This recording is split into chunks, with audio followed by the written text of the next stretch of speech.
AITA for declining leftover food at my BFS friend's barbecue after the group ate first right in front of us?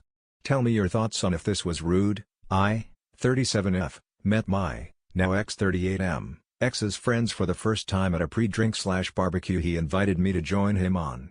They seemed nice enough, but prior to getting there my ex said that his friend MSGD and said the host feels bad BC they are having a barbecue and there may not be enough food for everyone, so if we see food lying around after not to feel bad that we weren't given food. I said this is fine of course. I assumed he meant they'd have already eaten and there would be evidence of said barbecue around. We get there, and it's clear they haven't eaten yet. 8 people were invited of the 12 guests to eat, 4 of us were not.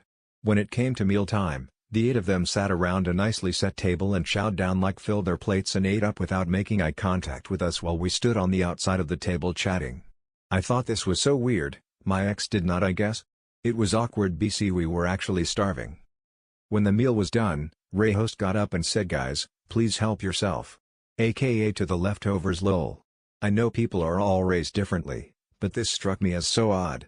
My ex went and got some food on a plate and came up to me and said come eat, and for some reason, I just couldn't get myself to do it. I don't even know these people and it was so uncomfortable.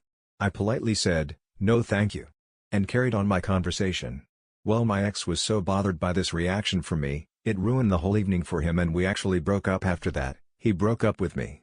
He had originally said we would just eat together at the street festival, so I was bothered that he put me in that position and then was mad at me for choosing not to eat and grabbing a snack on the street.